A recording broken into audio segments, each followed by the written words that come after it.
હવે વાત કરીએ નવસારીની કે જ્યાં ટ્રાફિકની સમસ્યા લોકો માટે માથાનો દુખાવો બની ગઈ છે।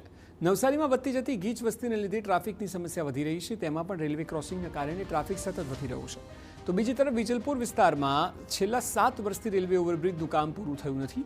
ઓવરબ્રિજનું કામ પહેલા ડિઝાઇનના કારણે અને ત્યારબાદ જમીન સંપાદનને કારણે અટક્યું હતું। મહત્વનું છે કે નવસારી શહેર પૂર્વ અને પશ્ચિમ બે ભાગોમાં વહેંચાયેલું છે।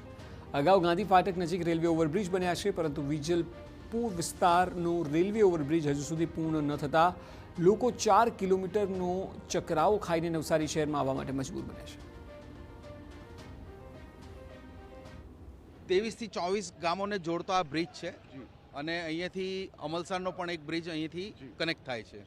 એટલે લગભગ જોવા જાય તો અહીંથી 35 થી 40 હજાર ડેઈલી માણસોનો અવર જવરનો આ વિસ્તાર છે। છેલ્લા 7 વર્ષથી મંદ ગતિએ કામ ચાલે છે। જે યુદ્ધના ધોરણે કામ થવું જોઈએ એ થતું નથી, લોકોને ખૂબ હાલાકી પડે છે।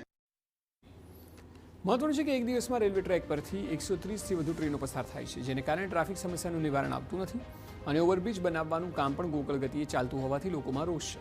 સ્થાનિકોનો આરોપ છે કે સત્તાધીશો માત્ર ઉદ્ઘાટન સમયે આવતા હોય છે, પરંતુ અટકી રહેલા કામને પૂરું કરવામાં ધ્યાન આપતા નથી। ત્યારે ક્યારે આ બ્રિજ પૂરો થશે તે માટે લોકો કાગડોળે રાહ જોઈ રહ્યા છે।